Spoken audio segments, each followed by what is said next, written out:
Um, so Emily is new. So Emily's joined us as a community connector. So Budgie, is that how I say your last name, Emily? You're on mute as well. Bugby, just like bugs and bees. Bugby, okay, just as it says, right? Okay, good. So welcome. Do you want to just do a quick intro on yourself and who you are, where you fit in? Sure. So quickly, I've moved back to Falmouth. I grew up here. My parents moved here when I was 5, and I went through the school system and moved back. Anyway, blah blah blah. Lived in Cape Elizabeth for 27 years and have moved back to Falmouth 3 years ago. Okay. So, my parents lived in Falmouth, and I've followed what's going on in Falmouth. And anyways, it's fun to be back after all these years. Yeah, it's a really interesting point that you make, Emily, because one of the things we've been talking about is reaching out to the alumni from the high school as we go through the visioning process, right? So there are a lot of people perhaps who graduated who have gone maybe somewhere else, but still have some interest and connection with the community. And I know Amy will be able to give us an update, not today because she won't be on, but I know she reached out to the school because they're putting together a database of the alumni. And it's something we may be able to tap into as we get going through the process, right? Because I think a lot of people might be like you, might start off there, go to school, go off somewhere else, and boomerang back at some point in the future. Yeah. All right, good. So my daughter is living next door to me. Sorry? My daughter is living next door to me with her husband and her 2 toddler children. All right. That's not something I envisioned. Has she done the survey? So, well, I'm going to make sure she is. Good. So, and there's also Alex Agnew, who I'm not sure if many of you know him. He has joined as a community connector. And Rich Meserve, I presume is how I pronounce that. So they only signed up in the last couple of days, but they're on the contact sheet that we sent out to you, right? So, and the point of the contact sheet obviously is to look at, because people list which networks that they're going to reach out to as we go through the project. So there's a chance to coordinate, obviously, on that. All right, so Emily, so thank you for joining us. So let's talk a bit about the status, right? So when I last looked, we were at, I think, about 1,360 surveys, right? There's, and I'm basing it on what's online and what's in the mail that we've received from the town. And Erin, there's probably another batch, I think, that'll be coming in because I know a lot of people have been asking for hard copies. So you've been. I have 9 on my desk to mail to Heather. And okay. I was going to wait until Monday or Tuesday to send those out to see if any more came in. Okay, so we're probably more like 1,370 then, right? So we're hitting our baseline magical number of 1,500 or getting close to it. And there's certainly room for our aspirational of 2,000. Do you want to, Erin, just give us a bit of an update on the sort of the social media? Because that's sort of the amplification of the story that should be reaching a lot of people. Like, I'm guessing we're probably getting close to saturation point of people having heard about it in some form or other. We've been posting the videos and posting the JPEGs with your quotes. And so those have been going on Facebook, Twitter, and Instagram. And then we've also done boosted posts. So we're paying for those to go out beyond our friends or followers to anyone in the Falmouth that lists themselves as living in Falmouth on their Facebook and social media pages. We've also paid for digital ads that are targeting Portland Press Herald and Forecaster digital subscribers in the zip code, the Falmouth zip code. So those are running this last week. We'll get 40 impressions on that, and then they'll report back to us on how successful those impressions were. We had pretty good luck with that during the Very Merry Falmouth Shop Local campaign that we did over Christmas. So those are out and running. We have our yard signs, which we put out a call on Monday or Tuesday, I guess it was Tuesday, that the yard signs were here. Several of you picked them up. Some of you had trouble getting them in the ground, which was something we didn't think about. But we had lots of good ideas about how to get them in the ground. And if you can't get them in the ground, then I would say sit tight, wait for a thaw. They're not specific to the survey, so they can be put out anytime. And if you live on some of you live on a private road or kind of in a remote area where you didn't think it would be useful, that's fine. We'll pass them to some town councilors. I can put one in my yard. I'm on a pretty busy corner. Um, and so you don't have to take them if you don't think it will be beneficial. We've also got the flashing sign up on Route 1 that's telling people, I don't know what it says exactly, but it's out there, it's flashing. And we have our ads in the forecaster that'll be going out this week. I'm trying to think if there's anything else. We've got our banner is coming. We've signed off on the proofs for the banner to go across Route 1. Again, that's just a sort of what's your vision, join the discussion sort of thing. So that'll be coming. And I think that's it. So, and of course, other people are, I presume, community connectors and others are sharing those posts and amplifying it more that way. So, and we did include it in the newsletter, which might have accounted for some of the bump over the weekend. And then we did a single blast on Monday that was just an e-alert saying a reminder, and I will do another one of those on Friday. All right, good. So can I just, thank you, Erin. So can I ask, as community connectors, just from as a community resident, are you seeing this information? Is it penetrating the noise? Is it, I mean, obviously you're going to have a heightened awareness, right? Because you know what it's about, but is it sort of registering like enough times that you think people are taking notice of it or seeing it? I've spoken to 5 business owners this week, and oh, wait a minute, 6. Well, 6. 5 had not heard of it. Okay. And I must say that 2 of them are 1 or 2 of them are on Route 1. So, you know, I think, I mean, there's 2 things that come to me. One, we really just don't know what attracts people to engage. But what's curious to me is that out of 4,000 people on that major email list, we're still struggling to hit 1,500. That's worth exploring at some point, like, because maybe I'm curious about the people that know about it that aren't doing it. You know, why not? I mean, it takes 15 minutes. So I'm curious about that part. Yeah, you know, and I think we'll have a chance to sort of dive into that as we go into other phases of the project, right? To try and understand, you know, where people are engaging and where they're not.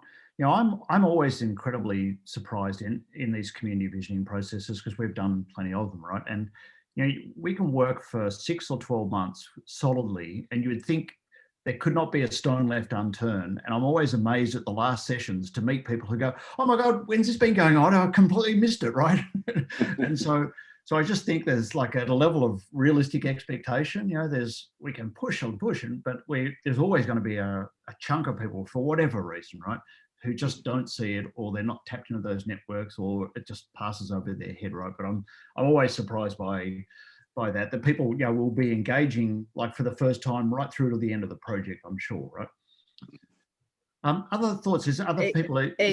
Yes, oh, Danielle. Sorry, David. I was talking to some people, and somebody was surprised that, you know, they were like, "Oh gosh, I know we meant to do that, but we missed the December 31st deadline. So we were really bummed that we missed it." And I said, no, it's still open till January 31st.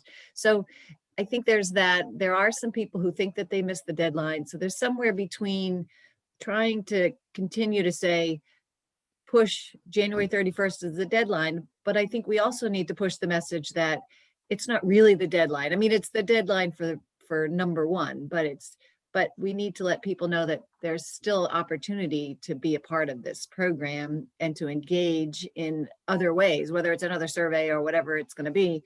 You know, I worry because somebody, you know, like I said, I had a couple people say, "Oh, I thought it ended December 31st, so it was over." And, you know, so I think we need to kind of go with it's ending, so get in it quick, but also it's not really ending.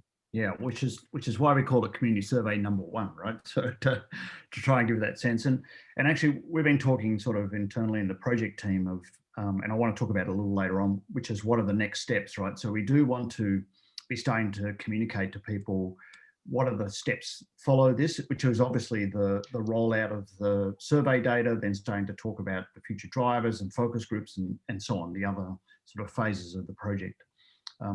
But other thoughts, reactions are you seeing? Do you think there's penetration? Are we getting close to saturation for at least for Hey, this David. survey, Amanda? Hey, David. Yeah, it's Amanda.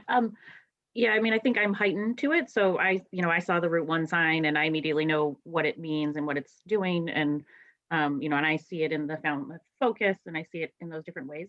I wondered to Aaron and I's sort of quick offline conversation at the beginning of this about getting the school email. I know the schools put it in like principal notes, but those get buried. And I think maybe there was one email separately just from Jeff Bruno about the survey, but I don't know that it would hurt to do one more tomorrow I to think say, there's one coming. And Aaron, okay, you might talk that to is this, but just about the survey with the link, because I'm there's not so sure the many details of it, families. but I know Amy reached out to the school and they were going to do one more round, but that was only a day or two ago. And so I'm not sure whether that's in the system yet. Aaron, do you have any update on that? I actually don't know about that. So, Okay. but it's a good idea and I can certainly pursue it. Yeah. All right. I know Jeff Bruno and Gretchen McNulty and others, but those two specifically I've talked to have, done the survey and are, in it. So I didn't talk to Jeff about sending another email tomorrow, and sometimes that's a hard one because there's so many emails, especially with COVID right now going out that, it's another one of those, do we send?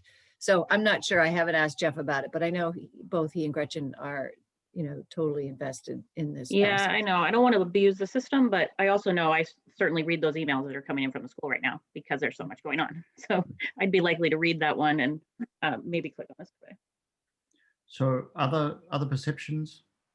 Yeah, I mean, I've spoken to a couple of people who are, I think, quite active socially, and neither of them knew about the survey.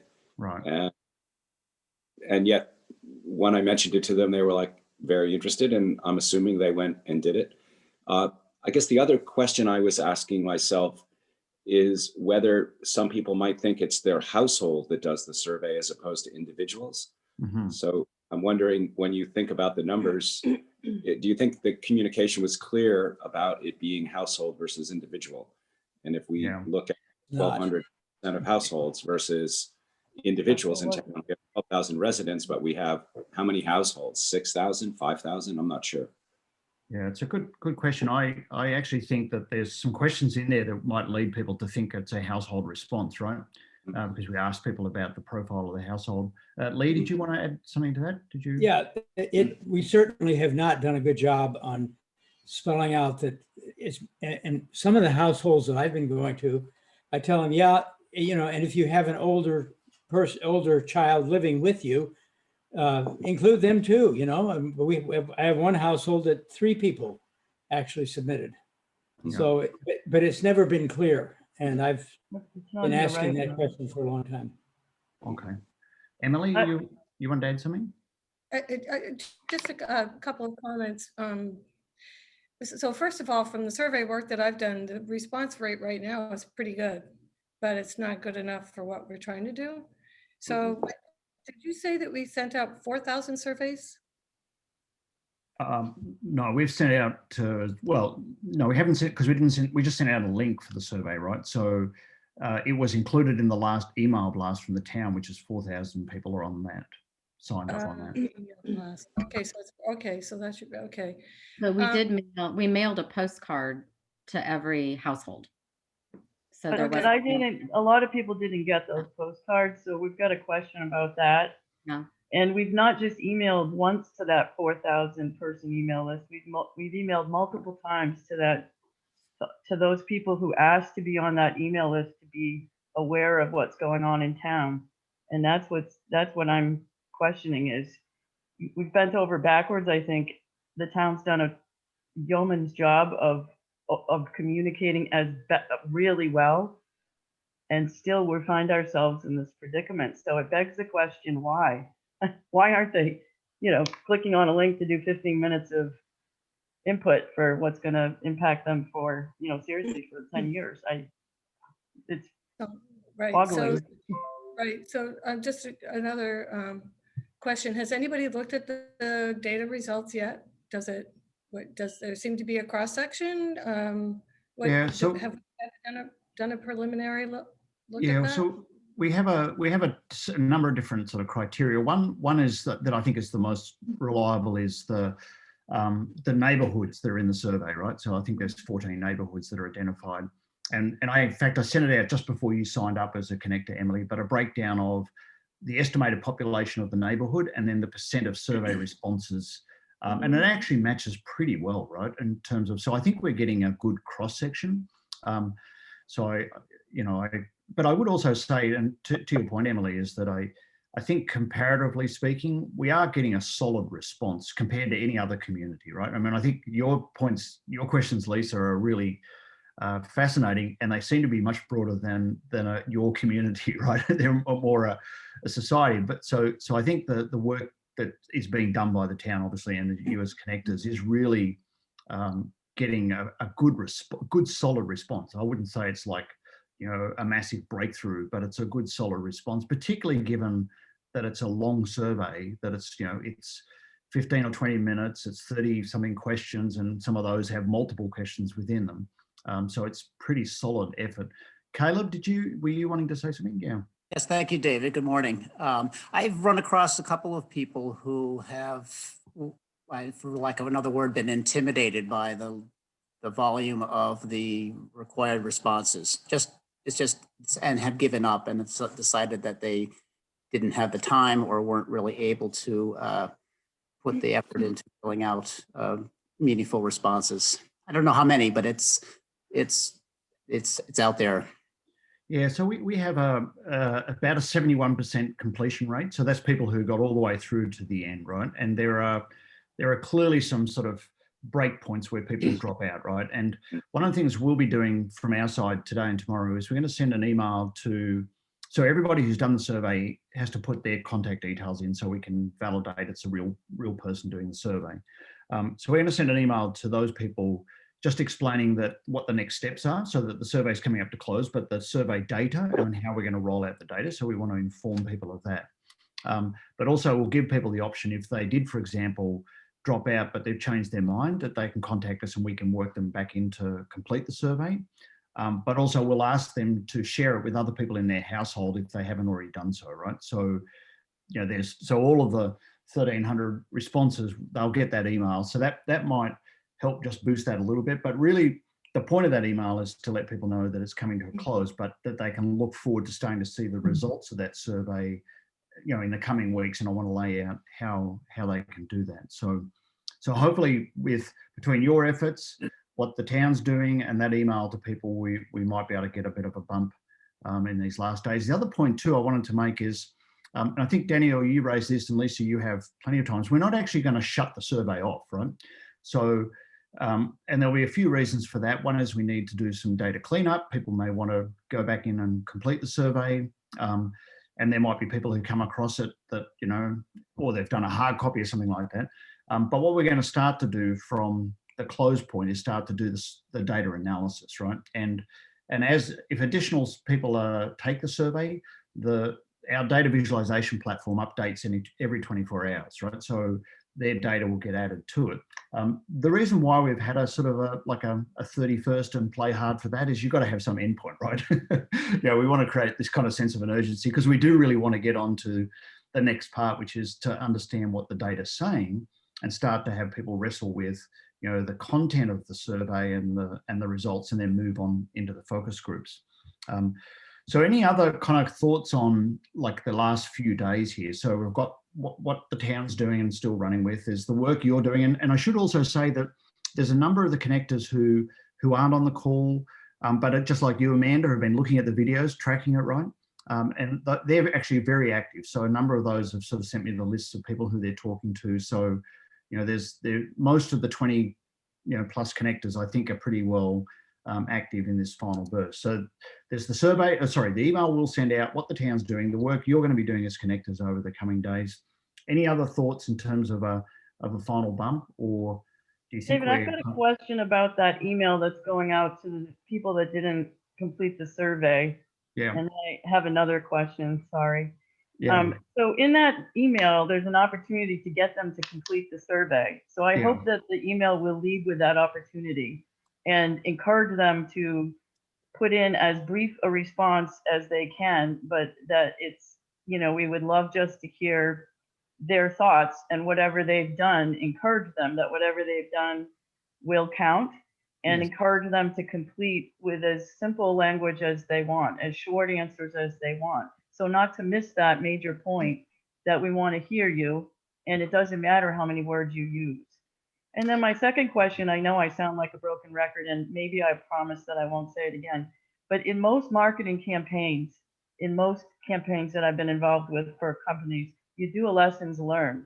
And I think what Caleb's raised and what I've raised about that 4,000 email list is a lessons learned opportunity, that if we do get engagement going forward in any way, shape, or form, that we lesson learn why did we get such a small percentage? Why aren't the communications that are so wonderful working? And secondly, to Caleb's point, what about that survey turned people off? I mean, I think we need to do that. And I think it would help your future surveys as well as help us understand our population better. Yeah, it's and we were actually planning to do I'm glad you raised that, Lisa, too, because we wanted to try and do sort of a debrief on this, probably the next connector call, right? So that'll be between when the survey closes and when the data starts to come out. And I want to sort of give you the update on the timeline here.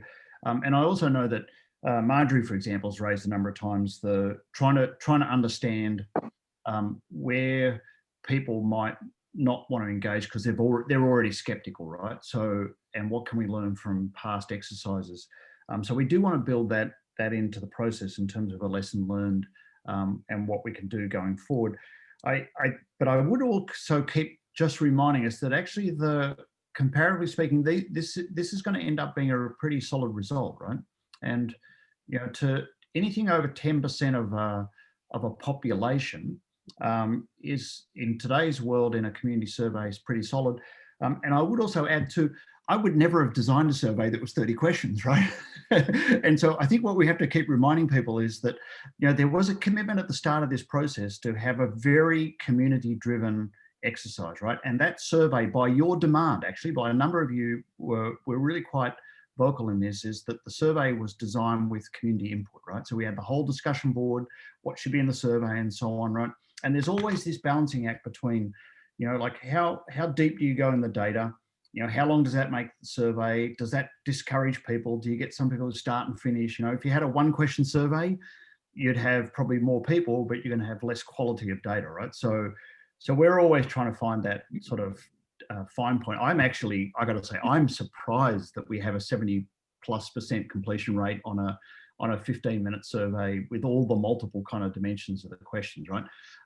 And actually, but I think one of the things you said, Lisa, is really great, is to make sure people know that what they've already put in will be counted, right? Because their data, up to wherever they drop out, that is all part of the data set, right? So, the first questions will have a much higher completion rate than the last ones, for example, but that data is all in there and still applies. Even if people went, okay, I've had enough, I'm out, right? Whatever they put in still gets counted.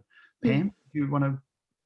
This is not to make excuses, but I would say that if somebody had said to me, let's do a survey, let's pick the year when there's a deadly pandemic. Yeah. Let's pick the year when schools are not in full session, so parents are working at home and teaching.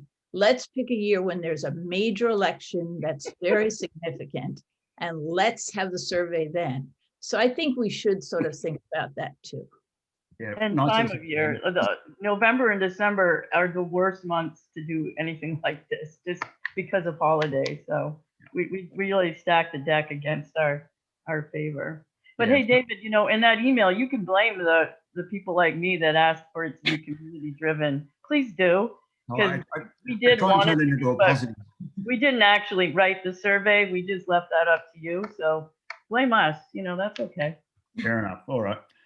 I'd also be curious how much having people provide their name and email might have turned people off. And I don't know how we find that out, but that's a turnoff for me personally when I'm doing surveys. In today's world of cyber, definitely that's, in our industry surveys, we find that if people have to self-identify with that contact details, the response rate drops off dramatically, Yeah. right? But of course we did that, just to remind everybody, we did that because people were, community connectors and others were very concerned that we didn't have anybody in it, tilt the survey. So we wanted to be able to verify that each response was from a real person, and that there was no kind of funny business going on. So again, that's one of those trade-offs, right? That's probably going to, the first question is probably going to, some people are just going to drop out at that point.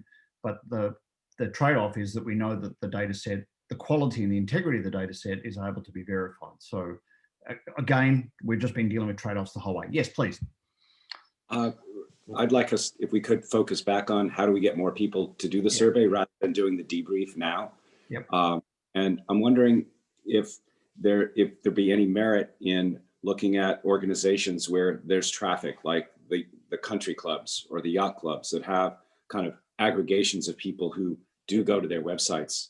Is there an opportunity to just post the survey on these websites where there are communities that are aggregating, or the library's website, or have you already posted on those kind of community aggregator sites that exist across the town? There have been some, right? I know it's been included in some, people have done it individually on their own email list. Erin, do you have any info on, for example, I presume the library has, because the president's one of the connectors, right? We've got that community groups list that we've been following up with like dogs. Mhm. We've been doing that. Yeah, so we didn't specifically make an ask, can you put a link on your website, but we did reach out to every community group and said, can you share this with your network? So however they saw fit to share it, whether it was sending, and a lot of them, I think they did email blasts to their membership. So we did, I think, I don't know, Lisa, were there 20 something organizations on that? There were quite a few. And so I Yeah. know Marjorie's on this call, and she had one of the yacht clubs. Yeah. I tapped Ocean View for the third time. We went to the third time with Ocean View. They sent out the talking points for us. The second email they sent to Ocean View, they got a urging from Mr. Wasilewski to fill it out. I've reached out to Rotary, to Lions, and let's just say that the first reach was done by the town, some in October, some in November. And then Lee, did you help? I think you did on the community groups. We're also reaching out to the chamber. Thanks to the town, we got a hold of the Falmouth businesses that belong to the chamber. I've also reached out to a dozen businesses that aren't on the chamber list. So we're really doing that aggregate. And I know the schools have had people like Danielle and everybody, others just reaching out to them. So we've really made an effort in that way. Alex, who unfortunately is not on the call today, but I think he knows every sailor in this region. He's an amazing connector. He would be an incredible connect, in particular for all of the boating activity that happens in this town. I'm sure that they're all very interested that their voices get heard as well. Jen, do you know Alex, I presume? Do you want to reach out to him and just make that request? Because he did definitely put his hand up saying, I mean, obviously he couldn't be on today, but he only just signed up and he was, pretty gung-ho about it, right? So are you able to ask him? He knows everyone anyway. Yeah. Well, I just want to say, Jen, I've been a member of the Yacht Club for 45 years. I also live next door to it. And David Gooch is also a connector. He's not in on the call today, but he's also he's a lifelong Falmouth resident who is a sailor. And so I do feel that sort of sailing, boating contingent has been pretty well covered. All right. Good. Okay. Okay. Thanks, Marjorie. All right. So we're coming up on the time, right? There's just a couple of things I want to touch on before we finish up, right? But of course, obviously we've got sort of 4 or 5 days now to go, and so I think we're going to have a lot of converging forces. So we can collectively create a little bit of a sense of urgency sort of leading up to Sunday night. That'd be fantastic. Just the last little quick update is just now sort of looking forward, right? So that just you can have this in your mind, right? So we have a meeting on Monday with town staff and with Amy and Jay to sign off the detail for the next stages, right? So we've prepared some drafts in terms of a timeline and talking points and so on for the second step in phase 2, which is moving to the discussion boards and talking about the sort of key drivers. once that's signed off, I'll send that to you, right? But that basically becomes our working set of documents to think about the next stage, and we'll review that on our call next Thursday. So I just wanted to sort of, that's the kind of next step, right? But the immediate next steps are the data from the survey, right? So once the survey closes, we'll move into our data visualization component. So we're planning on Monday, the 8th of February, to present to council the preliminary initial data. So the first few questions and the profiling questions. So like who took the survey and a few of the initial results. And then probably the council meeting 2 weeks after that, we'll have the full data available. And we're also talking about doing a community future summit, which is where everybody in the community could log in, and I'll walk through the data and what the insights are from it. But it's all going to be posted online progressively over, starting on the 8th of February, but progressively over the following 2 or 3 weeks, right? So we'll do it in batches, and we'll be able to push out insights and so on, right? And I think it's going to be pretty cool because there's some pretty good interactive charts we've got there, so we can look at, you know, how people from different neighbourhoods might see issues, or different age groups, or different affiliations, and so on. So just to let you know that, and I'll be able to walk you through that that timeline in more detail on next Thursday, right? But just so you know, if somebody asks you what's happening with that survey, you know, the first tranche will be out on the 8th of February, and then we're going to roll it out progressively over the following 2 or 3 weeks. And then we want to lead up to a sort of major community summit to talk about the survey results and explore what it tells us. And then we want to move into talking about what are the key forces shaping the future of the community, part of which will be identified by the survey. All right, does that sound good?